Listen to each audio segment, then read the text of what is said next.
네, 반갑습니다. 7월 28일 수요일 마감 시청입니다. 자, 상승 마감을 하긴 했습니다. 코스피가요. 그런데 아이고 의미 없다 이런 말이 저절로 나올 것 같습니다. 일단 상승 마감을 어떻게 했는지조차도 되게 궁금할 정도의 그런 수급 상황이고요. 시장 자체가 올라온 게 없는데 어떻게 올라갔지? 이런 느낌들 가질 수 있는 모습인 것 같습니다. 자, 마지막에 이제 외국인 수급이 매도를 약간 줄여주게 되면서 종합주가 지수가 플러스로 전환됐고요. 삼성전자가 플러스로 전환되면서 아마 이런 부분들이 만들어지지 않나 생각되는데 그 외에는 거의 대부분 전멸이에요. 그래서 뭐 많은 상승이나 많은 하락 이런 모습들이 나타난 건 아닙니다만 전체적으로 좀 눌려진 종목들이 많이 있었고요. 그 다음에 뭐 급락이라기보다도 그냥 압박을 좀 받았다 이런 정도로 좀 보시면 될 것 같아요. 그러다 보니까 지루한 형태의 어떤 장세 흐름이 계속적으로 진행되고 있었다라고 판단하시면 될 것 같습니다. 자, 그래도 막판에 외국인들이 매도를 조금 줄여주게 되면서 뭐 희망의 불신을 계속 가지고 가는 것 같아요. 그래서 뭐 내일이라도 이제 매수가 조금이라도 들어와 준다라면 다시 한번 주가가 반등할 수 있는 상황은 만들어지게 되겠죠. 자, 그리고 코스닥이 오늘 좀 많이 두들겨 맞았는데요. 코스닥 대형주들이 아주 그냥 뭐 처참하게 일그러졌습니다. 그래서 코스닥 대형주 쪽에 매도가 집중된 이유들도 같이 조금 알아보도록 하겠습니다. 차트 보도록 하죠. 종합주가 지수는 일단 플러스 마감했습니다. 3236포인트고요. 일단 지지선에 대한 부분들이 유지가 됐기 때문에 흐름은 뭐 나쁘지 않다라고 볼 수 있겠습니다만 전체적인 관점을 봤을 때는 일단은 뭐 지지선 유지해주고 그 다음에 조정 국면이 계속 이어지는 과정이죠. 다행인 것은 RSI 지표가 지금 아래쪽 지금 45포인트 정도에 형성되어 있기 때문에 뭐 나쁘다고 볼 수는 없어요. 그죠? 그래서 상승을 하게 되더라도 여유가 충분히 있는 부분이고 더 올라갈 수 있다라는 어떤 가능성들을 계속적으로 보여주는 관점이기 때문에 이거를 나쁘다고 볼 수는 없겠습니다만 일단은 뭐 하락을 멈춰준 것은 잘한 거죠. 잘한 거긴 한데 의미가 조금 없어요. 왜냐면 조금 이따 보시겠지만 대형주들의 움직임들이 시총 상위에서 거의 전멸이거든요. 그 다음에 올라온 종목이 별로 없어요. 그렇다는 것은 일단은 장을 지켜주는데 급급했다라는 정도의 느낌만 좀 받을 수 있었겠다 보시면 되겠습니다. 자, 코스닥 같은 경우도 한번 보시면은요. 지금 아래쪽 골에 좀 달았어요.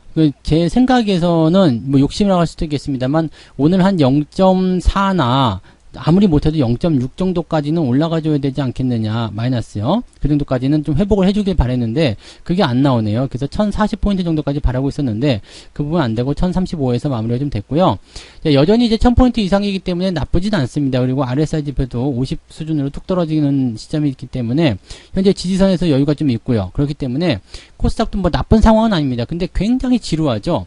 뭐 종목들이 크게 하락했다거나 뭐 시장을 완전 붕괴시켰다거나 뭐 큰일 났다 이렇게 걱정할 만큼은 아닌데 그래도 답답한 건 어쩔 수 없는 것 같아요. 왜냐면 하락이 계속 지속되고 있는 상황이기도 하고요. 특히 코스피 같은 경우는 7월달 한 달 내내 지금 주가가 빠지고 있는 상태거든요. 그러다 보니까 실질적으로 7월달 한 달 동안에 나타나는 수익률도 별로고요. 그 다음에 종목은 언제 올라가나 좀 올라가는가 싶으면 또 때려놓고 이런 모습이 나타나고 있어서 여기에 대한 투자자들이 이제 부담감을 좀 느끼고 있다고 보시면 되겠습니다. 뭐 내용은 딱 한 가지예요. 일단은 거래량이 없다라는 거고요. 휴가를 많이 가셨기 때문에 뭐 상대적으로 이제 거래량이 좀 줄어드는 건 어쩔 수 없는 부분이고요. 또 여기다가 외국인 매도가 들어와서 때리다 보니까 거래가 없는 시점에서 매도를 때리게 되면 주가는 계속 떨어지게 되어 있거든요. 만약에 여기서 반대로 외국인 매수가 조금씩이라도 1000억, 2000억씩이라도 계속 들어와 줬다면 거래가 없는 상태에서 매수가 들어오기 때문에 주가는 빵빵 뛰었을 거예요. 근데 그런 부분들이 약간 반대로 가는 그런 느낌이죠. 자, 수급을 한번 보도록 하죠. 마지막에 조금 줄여줬어요. 제가 오늘 아침 장중시장에서 이제 5천억 정도까지 팔 수 있을 것 같다 생각을 했었는데 딱 5천억까지 들어갔다가 살짝 올라오는 모습입니다.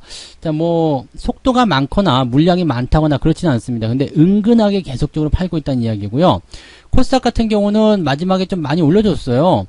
그 외국인 수급이 많이 들어왔지만 반대로 기관, 즉 금융투자 쪽 매도가 갑자기 늘어나기 시작하면서 분위기가 안 좋아졌었죠.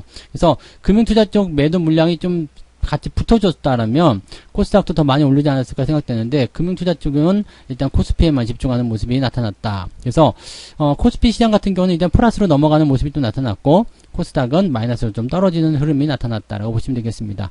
금융투자 때문에 기관 쪽 순 매수가 3천억으로 잡히면서 코스피 시장은 조금 더 괜찮았다라고 보시면 되겠습니다. 근데 시가총액 상위권 종목 한번 볼게요.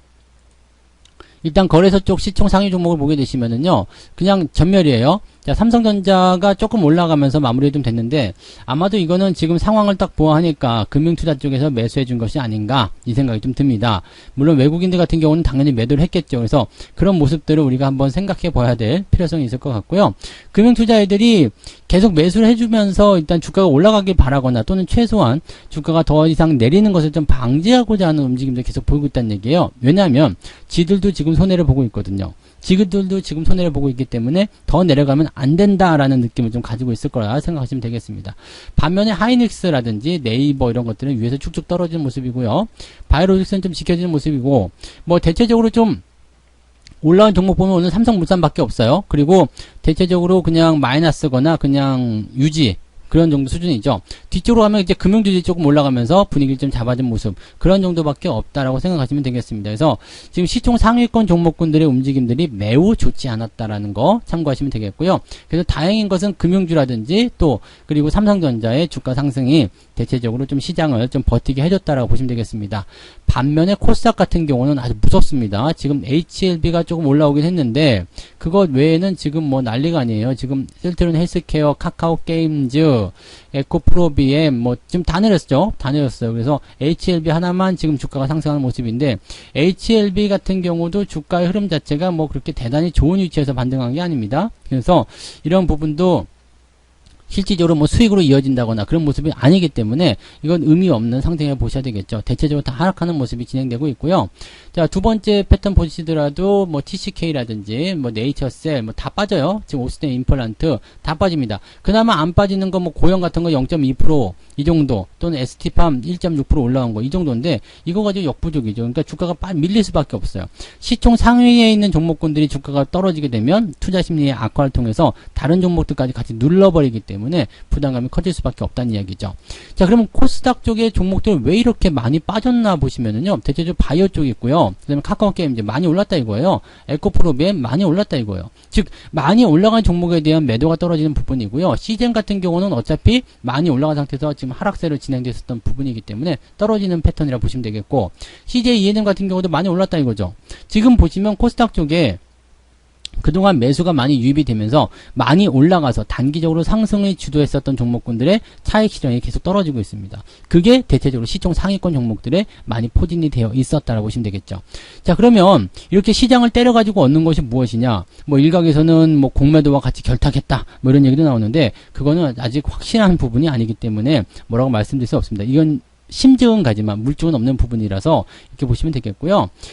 대형주들 일반적으로 보게 되면 대체적으로요. 그동안 꾸준하게 차익 실현이 계속 들어와 있었어요. 있었던 상황에서 만약에 공매도가 만약에 대기를 하고 있었다 그러면은 나머지 물량과 함께 공매도가 쏟아지니까 갑자기 주가가 변하는 그런 모습이 나타날 수 있습니다. 그래서 거래가 없는 현재 시점을 이용하기 아주 좋기 때문에 그런 모습들도 어느 정도는 예상을 해볼 수 있겠습니다만 그것은 아직은 알 수 없는 부분이겠죠. 그래서 대체적으로 주가가 매도를 좀 많이 얻어맞은 것들은 단기적 상승을 통해서 차익 실현이 쏟아지는 그런 형태의 모습이다. 그동안 많이 올라왔으니까 이제 팔을래라는 느낌이라고 생각하시면 될 것 같아요. 자, 매매 동향 보면은요. 기관 쪽에서 순매수가 삼성전자에 있어요. 그죠? 금융투자가 아마 가장 많이 샀을 겁니다. 그래서 삼성전자가 오늘 올라온 게 삼성전자 지금 1,000억 원 정도 순매수 있고요. 카카오, 하이닉스 뭐 이런 거 샀는데 하이닉스를 산 이유도 마찬가지겠죠. 낙폭을 줄이기 위해서. 하이닉스가 장중에는 굉장히 많이 빠졌었어요. 3%까지 빠졌었는데 그래도 많이 축소가 된 모습이죠. ETF 다 갖다 팝니다. 지금 ETF 다 갖다 팔고요. 코스닥 쪽에 매수를 좀 들어가 있는 상태이고요. 그냥 코스닥 선물 쪽 매수 있습니다. 코덱스 200. 근데 실질적으로 뭐 레버리지 갖다 팔았고요. 인버스 갖다 팔았어요. ETF 다 집어치우라 이거죠. 왜냐면 지금 현재 시점에서는 상승이나 하락보다도 횡보가 나갈 가능성이 높기 때문에 레버리지를 갖다 걸게 되면 굉장히 피곤한 상황이 벌어지게 되죠. 그래서 금융투자 입장에서는 일단 현재 그 포지션을 어느 정도 잡아준 다음에 대응을 하겠다라는 느낌인 것 같아요. 그러니까 주가가 더 빠지는 것은 일단은 방어 먼저 하자. 그런 느낌들이 지금 시총 상위권 종목에 집중되는 매수라고 보시면 될 것 같고요. 반대적인 입장은 외국인들이겠죠. 외국인들은 당연히 삼성전자, 하이닉스, 뭐 네이버, 현대차 뭐 쭉 갖다 팔아버립니다. 그러면서 레버리지는 조금 샀어요.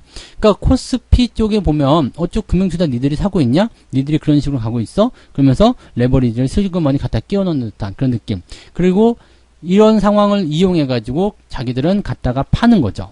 그러니까 레버리지를 매수한 이유는 시장이 금융투자의 상황을 통해서 상승할 수 있다. 그리고 나는 차익 실현에 들어가지만 차익 실현을 끝없이 할 수 있는 건 아니잖아요. 물량 다 어느 정도 털어내고 나면 그다음부터 매도가 줄겠죠. 그러면 주가는 금융투자의 힘을 통해서 올라갈 수 있다. 그럼 레버리지 들어갈 수 있는 상황이 되는 거죠. 금융주 쪽 매수가 들어가 있고요. HMM 오늘 매수가 좀 들어가 있는데 특별한 물량이 아니기 때문에 뭐 크게 신경 쓰실 필요는 없겠고요. 오늘은 대체적으로 삼성전자, 하이닉스의 매도가 워낙 많았기 때문에 부담이 좀 커져 있다 보시면 되겠고, 하이닉스에 무려 2천억입니다. 어마어마한 물량이 쏟아져 나왔어요. 그래서 하이닉스 같은 경우는 지금 낙폭이 굉장히 빠르게 진행되고 있기 때문에 그 낙폭 아래권에서는 우리가 한번 매수를 해볼 생각이 있거든요. 그러니까 한 10만원 정도 또는 10만원 그 정도 초입이나 아니면 10만원 바로 아래쪽 뭐 그 정도 노리고 있긴 한데 상황이 어떻게 되는지는 좀 봐야 되겠죠. 기관들이 어떻게 나올런지 받아줄런지 아닌지 좀 보긴 해야 될 것 같습니다. 근데 삼성전자 같은 경우는 하락에 대한 폭이 계속 길기 때문에 더 떨어질 수 있겠지만 하이닉스 같은 경우는 뭐 그동안 많이 내려왔기 때문에 낙폭 자체가 커서 이제 지지점만 잡으면 매수로 들어가도 되는 위치까지 오고 있는 것 같습니다. 그래서 관심 있게 좀 지켜볼 필요는 있을 것 같아요. 전체적으로 볼만한 건 별로 없었어요. 오늘은 그냥 시장 자체가 거지 같다, 네, 개떡 같다 이렇게 생각하시면 될 것 같고요. 네, 이런 상황에서는 여러분들이 매매를 공격적으로 나가시면 안 된다고 그랬죠. 그냥 가지고 계세요. 그냥 가지고만 계시면 되는 거고요. 그냥 유지만 잘하셔도 현재 시점에서 뭐 물론 압박을 통해서 내려가고 계좌가 조금 마이너스 나오고 그럴 겁니다. 근데 버틸만 하실 거예요. 버티면서 일단 넘어가셔야 됩니다. 그리고 금융투자가 됐든 연기금이 됐든 외국인이 됐든 누군가 들어와서 주가를 조금이라도 올려놓는 상황이 벌어지게 되면 그 시점에서 같이 편승하시면 되거든요. 그러니까 지금 같은 때 막 매수를 못해가지고 안절부절 못하실 필요 없고요. 또 주가가 내려갔다고 해서 매도를 하실 이유도 없습니다. 가만히 버티세요. 버티는 게 지금은 가장 좋은 전략입니다. 그래서 매매를 너무 공격적으로 하지 마시고요. 천천히 보시면서 그렇게 대응을 좀 하셨으면 좋겠습니다. 자, 오늘 마감 시황은 여기까지 진행해 드리고요. 네, 일단은 시장이 또 끝났으니까요. 편안하게 조금 휴식하시면서 네, 시장을 또 다시 재정비하시는 시간을 가졌으면 좋겠습니다. 저는 내일 아침에 아침 시황으로 다시 오겠습니다. 고맙습니다. 본 방송에서 제공되는 모든 정보는 투자 판단의 참고 자료이며 투자의 최종 책임은 본 방송을 이용하는 본인에게 있습니다.